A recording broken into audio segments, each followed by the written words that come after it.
우리가 평안하냐 그런 인사를 하죠. 근데 무색할 정도로 우리의 그 삶은 굉장히 좀 소란스럽게 사는 것 같아요. 자, 세상은요, 하나님이 물론 창조하셨지만 하나님이 정직한 하나님이죠. 근데 인간의 깨로 인해서 이 나라는 어쩌면 탐욕으로 세워진 나라예요. 그렇기 때문에 창조하신 그 순수한 나라가 아니기 때문에 사람의 탐욕으로 이 나라는 점점 정의도 진리도 지혜도 구부러졌다는 거죠. 오늘 본문이 그렇게 이야기하고 있습니다. 세상은 때로는 악인을 의롭다 하고 또 선한 사람을 또 나쁘다고 말하죠. 정의라는 것 또한 왜곡하고 또 자기가 한 것을 굉장히 옳다라고 주장하는 사람도 많이 있습니다. 그리고 많은 사람들이 지금 당장 보여지는 것, 당장 보여주는 결과, 그리고 화려함에 집중하게 되죠. 거기에 뭐가 있는 것 같고 많은 사람이 매직에 속잖아요. 분명히 아닌데도 불구하고 와 하고 속고 있는 것 아니겠습니까? 많은 사람들이 야 그래 너 잘했어 그럼 한번 증명해봐 한번 해봐 이게 우리들의 모습입니다. 그리고 개인이나 또 가정이나 잔치집 같은 인생을 살아야 한다고 말을 하고 있죠. 물론 우리가 즐겁게 사는 것 하나님도 기뻐하십니다. 그런데 오늘 성경은요 참 묘한 말씀을 하고 있어요. 너희 마지막 날에 무엇이 남겠니? 하나님은 우리가 막 무엇을 하는 것보다 너의 끝이 중요하다라는 거죠. 너의 마지막에 무엇을 남기며 살겠냐는 거죠. 그러면 아무래도 우리를 돌이키게 됩니다.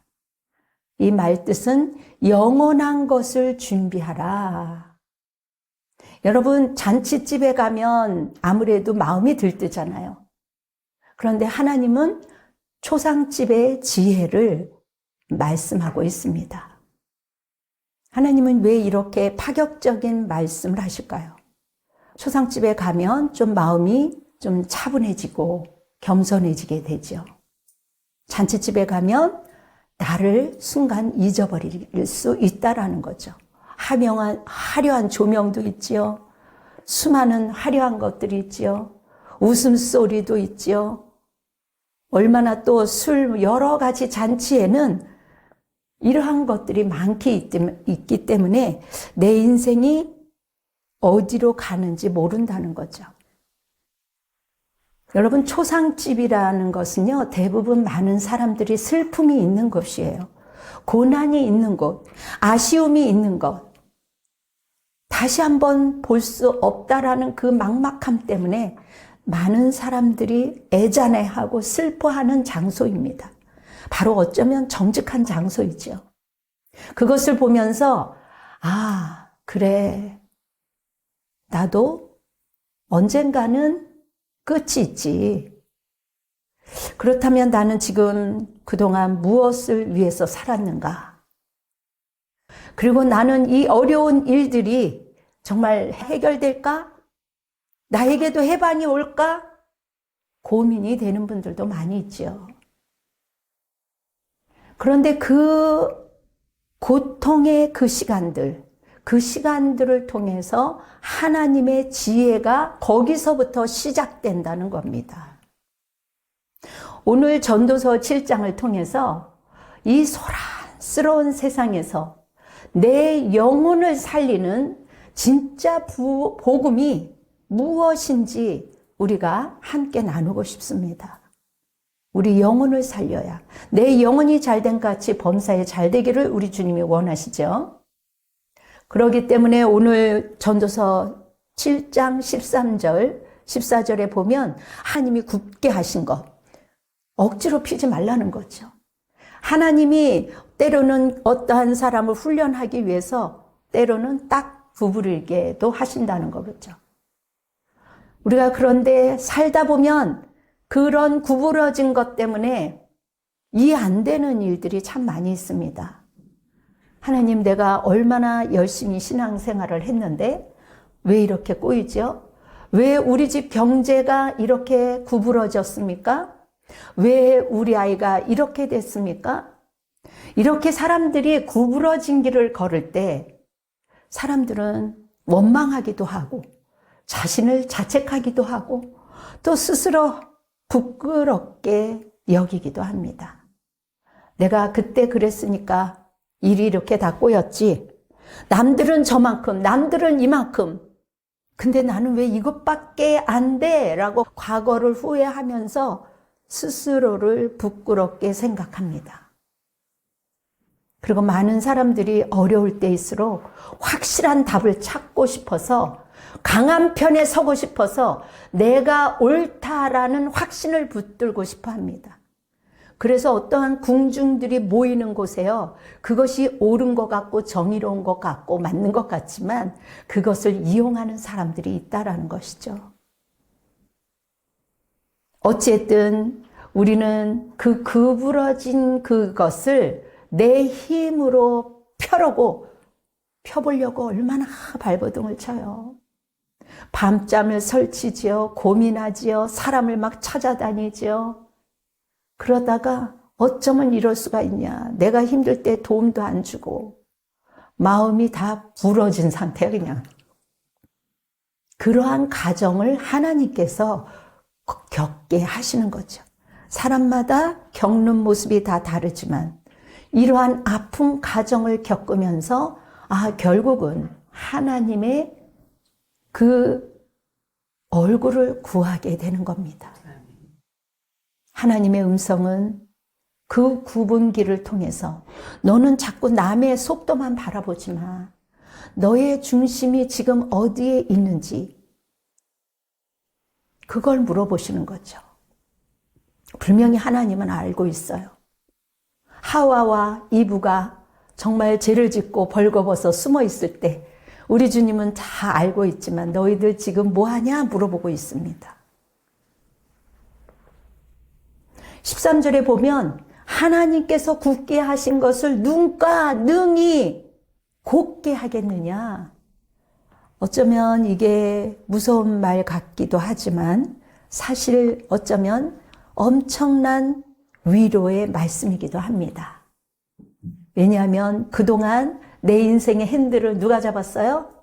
내가 잡았거든요. 또 자기가 한번 잡아봐야 돼 사실은. 자기가 잡아보고 할 거 다 해보고 그 과정을 통과하게 하세요. 그리고 내 의로 막 열심히 걷게도 하세요. 핸들을 내가 쥐고 달려갔지만 결국 하나님이 쥐고 계신다는 것을 내 입으로 선언할 때까지 하나님이 훈련을 하십니다. 그래서 하나님이 잠시 구부러 놓은 길이라면 내가 아무리 힘쓴다고 펴지지 않습니다. 여러분 구제할 때도요. 제가 그 MDB 그 상황 때 어떤 분이 자꾸 도와달라고 그래서 한 번, 두 번 이렇게 하는데 주님이 스탑 하시더라고요. 깜짝 놀랐어요. 누가 있는 것도 아니고. 그때 물어봤어요. 내가 구부러진 것을, 이 말씀을 구부러진 것을 네가 그렇게 잠시 그 사람의 훈련을 통해서 구부러진 그것을 네가 왜 그렇게 하냐는 거죠. 그래서 우리가 남을 도울 때도요. 분별도 있어야 되는 거예요. 아무리 힘쓴다고 펴지지 않는다는 거죠. 그런데 하나님이 왜 그 사람의 그 길을 구부려 놓았을까요? 그 사람을 골탕 먹이려고? 망가뜨리려고? 아니죠. 하나님의 사람이기 때문에 그 사람을 훈련하면서 이제 데려가는 거죠. 근데 하나님은 내 중심이 지금 어디에 있느냐? 그거를 보고 계세요. 도대체 네가 뭘 하고 그런 거보다도 내 중심이 지금 어디에 있느냐? 너의 끝이 지금 뭐냐? 이렇게 묻고 계시는 거죠. 그래서 14절의 말씀처럼 공고한 날이 너에게 오거든 너 자신을 한번 되돌아보라는 것이죠. 여러분, 형통할 때, 우리가 일이 잘 풀릴 때는 미처 보지 못했던 것들이 있어요. 왜요? 내 욕심, 잘 나가니까 웬만한 거 보이지 않겠죠? 내 교만, 그리고 내 연약함, 내가 구부러진 이러한 상황들을 대면할 수가 없죠. 형통하게 잘 나가기 때문에. 그런데 전도서 7장 14절을 여러분 고정해 보세요. 형통한 날에는 기뻐하고 공고한 날에는 되돌아보아라. 여러분, 이것이 구부러진 길에서요, 우리가 들어야 할 하나의 진짜 음성이라는 거죠. 형통한 날에는 기뻐하며 하나님의 감사의 음성을 듣고 하나님이 그날은 나에게 감사하다. 너 오늘 감사해라. 감사하라는 거죠. 형통한 날에는 기뻐하고 감사하고 공고한 날에는 되돌아보며 도대체 이 일이 왜 있지? 하나님의 숨은 뜻을 물어보라는 거죠. 그래서 어려운 일이 있을 때 기도하면서 하나님, 이 일이 저와 무슨 상관이 있습니까? 이 일을 왜 주셨습니까? 나하고는 도무지 상관없는 일 같은데 왜 일을 허락해 주셨습니까? 물어보는 거죠. 하나님의 뜻을, 그 뜻을 묻는 것, 이것은요, 사람의 판단이 아닌 하나님의 그 섭리를 읽어내는 거예요. 하나님의 마음을 읽어내는 거예요. 아멘. 하나님이 어떠한 뜻을 갖고 있는지, 그리고 내 안에 내면과 이 모든 것들을 바꿔야 할 것이 무엇인지. 하나님은요, 어떠한 상황을 살피는 것보다 그 상황을 물론 때로는 통과하는 것을 원하세요. 왜냐하면 우리는 완전하지 못하기 때문에. 나의 영혼이 하나님 앞에 곧게 세워진다는 것은 놀라운 은혜예요. 여러분, 지금 우리가 가는데 다른 거는 다 좋은데 어떤 거 하나가 굽어진 게 있어요. 근데 우리는 이 좋은 것보다도 이거 하나 안 된 거 가지고 안달복달하잖아요. 그러니까 주님은 그렇게 안달복달 할 필요도 없다라는 거죠. 조급한 마음 내려놓고 나한테 맡기라는 거죠. 이 상황을 마음껏 누리라는 거. 하나님을 신뢰하며 잠시 멈춰져서 내 영혼을 돌아보는 지혜가 필요하다라는 겁니다. 그래서 21절, 22절을 보면은요, 또한 사람들이 하는 모든 말에 내 마음을 두지 말라. 그리하면 내 종이 너를 저주하는 것을 듣지 아니하리라. 너도 가끔 사람을 저주하였다는 것을 내 마음도 알고 있느니라. 제가 이 말씀을 굉장히 어렸을 때 저희 어머님한테 들었어요. 자, 사람들이 하는 모든 말에 내 마음을 두지 말라. 제가 중학교 때 리더한테 상처를 받고 집으로 왔어요. 엄마, 어떻게 그렇게 나한테 얘기할 수가 있어요? 사람들이 하는 모든 말에 내 마음을 두지 마. 자, 우리가 가장 힘든 게 뭔지 아세요? 돈입니까? 건강입니까? 세상에서 가장 아픈 거는요, 사람의 말이에요. 누가 비난할 수도 있고요. 나에 대해서 안 좋은 소문을 퍼뜨릴 수 있고요. 그 한마디에 심장이 덜컥 내려앉고 며칠째 잠을 못 자고 하나님 앞에 매달릴 때가 있지 않습니까? 여러분, 이것을 분별하는 거예요, 이 말은. 사람 살아가는 곳 어느 곳에서나 이세벨의 영, 아달라의 영, 마귀 같은 거짓의 영, 나르시스트 같은 사람들을 통제하려고 하는 더러운 영. 이것을 분별하라는 것이죠. 이것을 영적으로 분별하지 못하면요, 사람들의 말에 그냥 한 방에 가는 거죠. 우리가 믿는 정의도 구부러질 수 있습니다. 우리가 옳다고 생각하는 것 안에도 오류가 있을 수 있는 거죠. 여러분, 역사를 보면요, 문화혁명이라고 여러분들이 한번 두들겨 보세요. 문화혁명, 정의라는 이름으로 수많은 폭력이 이루어졌습니다. 부모도 죽이고 선생도 죽이고 권위자들을 죽이고 오늘날 보면 불의였습니다. 근데 그 당시 때는 그것을 의롭다는 것으로 정의라는 이름으로 그렇게 한 거죠. 그곳에 악이 있었습니다. 악이죠. 정의라는 이름으로. 우리가 생각하는 정의의 선도 구부러져 있다는 거예요. 겉으로 보기에는 선인 것 같지만 21절의 말씀을 보세요. 21절에 보면 사람들이 하는 모든 말에 내 마음을 두지 말라.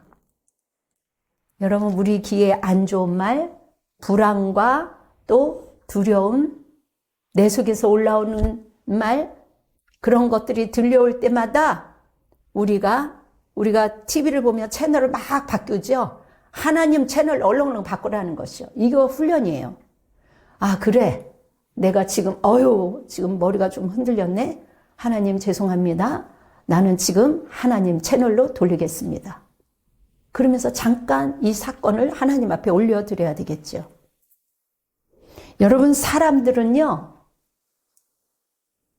정말 나를 위하는 것 같지만 때로는 사람의 말은 바람과 같아서 실체가 없이 지나갈 때가 많이 있습니다. 어떤 사람들이 예를 들어서 누구는 천사 같아 그렇게 이야기해요. 굉장히 좋은 얘기죠. 그렇다고 그 사람이 천사예요? 아니거든요. 또 반대로 쟤는 악마 같아. 악마 같다고 비난한다고 그 사람이 진짜 악마가 됩니까? 그게 아니죠. 우리는 너무 오랫동안 타인의 입술에 내 행복의 열쇠를 턱커덕 맡겼어요. 그리고 완벽한 사람, 완벽한 세상을 찾으려고 하는 집착이 때로는 우리의 불안을 키우기도 했습니다. 저는 좀 여자이기 때문에 여성으로서의 좋은 멘토를 찾으려고 많이 애를 쓴 적도 있었습니다. 여러분, 목사인 저도요, 이 시대를 보면 불안할 때가 있어요. 그런데 전도서는요, 우리에게 그 불안 속에서 하나님을 경외하는 지혜를 붙들라 라고 말씀하고 있습니다. 하나님을 경외하는 지혜. 여전히 불안은 있지만 그 불안 속에서도 하나님의 지혜를 붙드는 것이죠.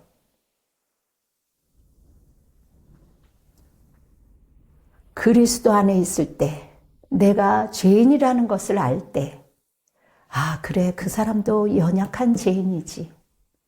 상처받은 나도 누군가에게는 어쩌면 나도 모르게 상처를 주었을 수도 있지. 어떻게 보면 하나님 볼 때는 도토리 키재기일 것 같아요. 죄인들끼리 주고받는 말에 내 소중한 영혼을 다 내어줘서 그럴 수가 없다고 평생 힘들어하는 사람도 있습니다. 근데 우리 믿는 사람들에게 복음이 뭐예요? 세상이 누가 나를 평가하든 우리 하나님께서 너는 내 아들이야. 너는 내 딸이야. 내가 너를 사랑하잖아. 이게 복음이에요. 이것이 믿는 게 복음이에요. 아멘. 22절에 보니까 너도 가끔 사람을 저주했다는 것을 내 마음도 알고 있지 않냐. 너도 욕한 적이 있었잖아. 그러니 사람들이 하는 말에 내 마음을 두지 말라고 기록되어 있는 거죠. 왜요? 나 자신도 죄인이므로 남들에게 욕설을 들을 수 있으니 그들의 말 때문에 자극을 받지 말라는 것입니다. 아멘? 이렇게 성경은 가르치고 있어요. 구체적으로. 내 마음이 알지 못하지 않냐? 너 마음도 알잖아. 너도 다르잖아. 이러한 깨달음이 있을 때, 내가 죄인이라는 것을 알을 때 내 마음이 부드러지기 때문에 여러분, 예전에는 나하고 생각이 다르면 물론 지금도 너무 강하고 이상한 사람 도망가죠. 내가 하나님도 아닌데. 그러나 여전히 공동체 안에서 생각이 달라도 함께 밥을 먹을 수도 있고 함께 웃을 수 있고 함께 살아갈 수 있고 함께 소풍 갈 수 있고 함께 박수치며 여유 있게 즐길 수 있는 것, 이거는 하나님이 주신 은혜예요. 십자가는요, 하나님이 우리에게 내가 내 생명을 바칠 만큼 너가 얼마나 소중한 줄 아냐?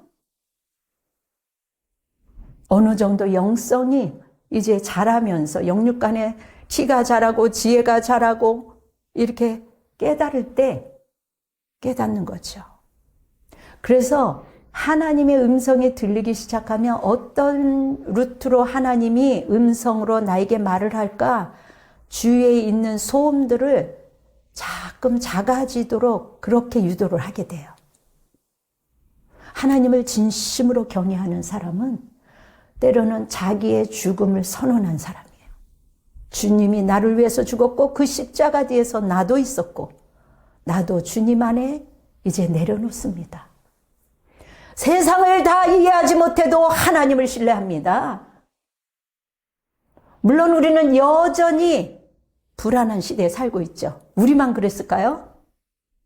예수님도 불안한 시대에 사셨습니다. 로마의 압제 시대에 우리가 일본의 압제에 있었죠. 정치적 긴장이 있었어요. 사회적 분열이 있었어요. 그런데도 사람들에게 예수님이 계속 말씀하셨던 것은 두려워 말라. 아니 지금 현실은 아니 로마의 압제, 일본의 압제 예를 들어서 막 이 불안하고 긴장되고 분열이 있어서 언제 죽을지도 모르는 이러한 상황 속에서 두려워하지 말라니 말이 안 되잖아요. 예수 그리스도는 능력이라면 다 때려 부셔야지. 이 말씀은요, 이 현실을 외면하는 뜻이 아니에요.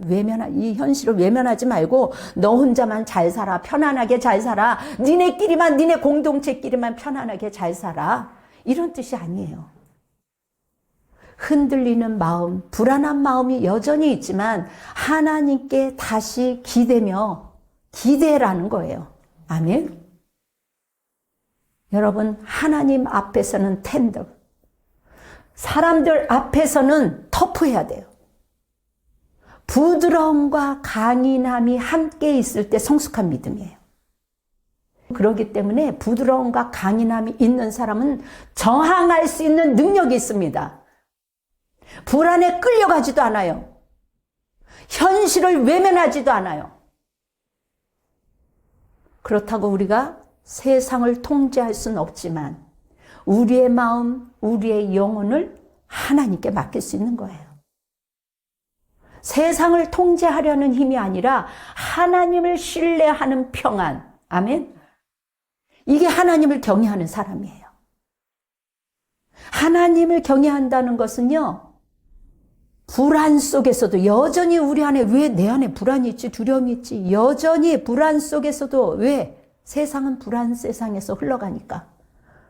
그럼에도 불구하고 중심을 잃지 않는 것.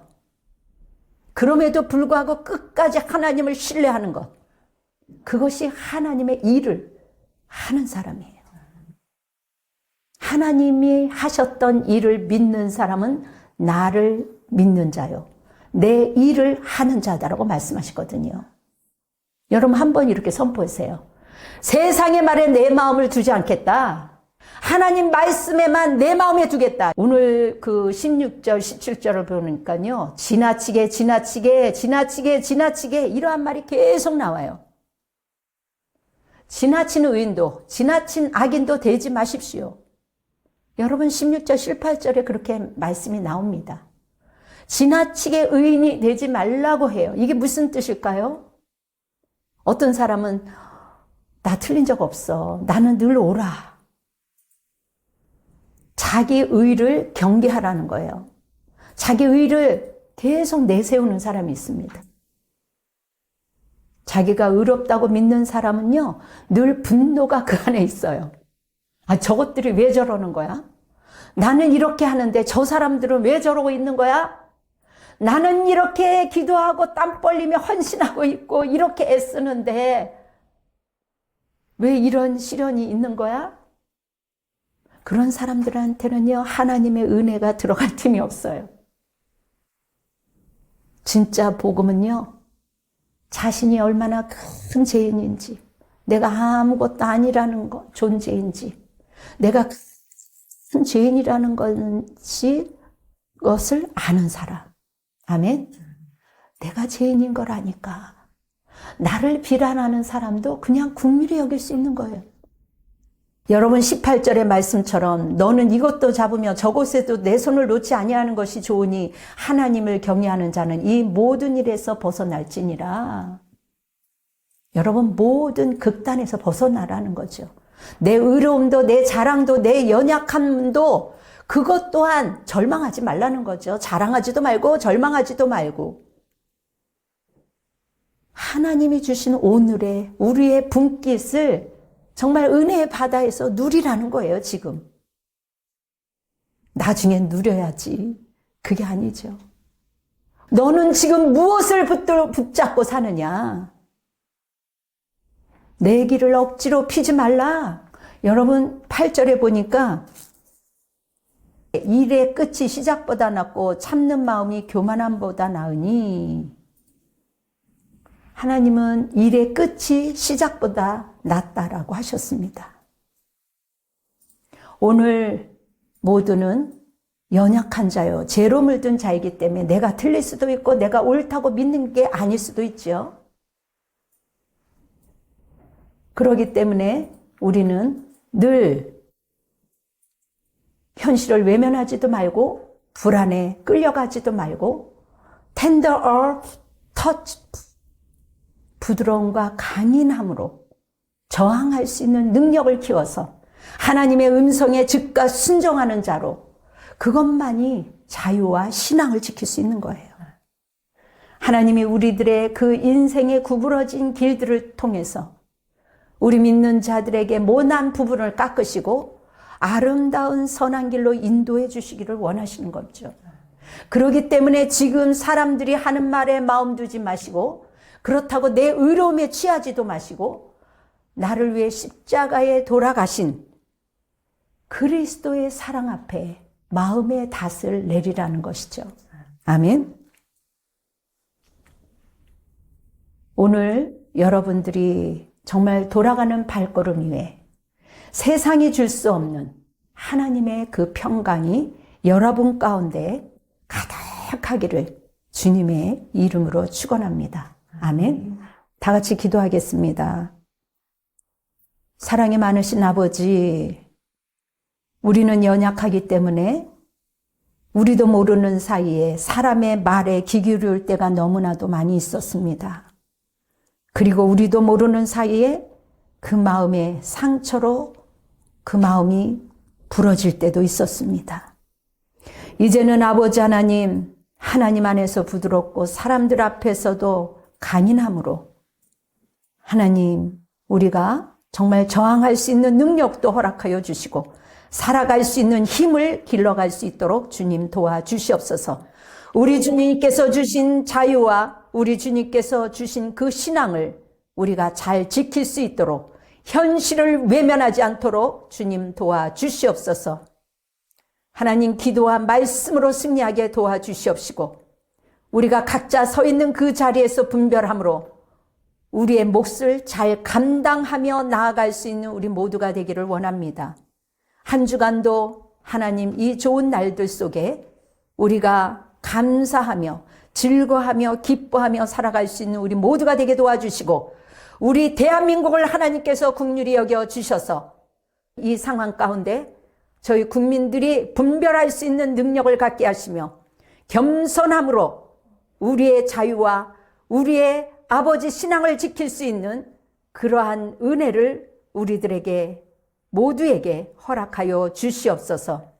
이제는 우리 주 예수 그리스도의 은혜와 하나님의 극진하신 사랑이 또한 내주 하나님의 역사하심이 모든 성도들 머리 위에 그리고 민족과 열방 위에 선교사와 이 모든 대한민국 백성들 머리 위에 지금으로부터 영원토록 함께할지어다.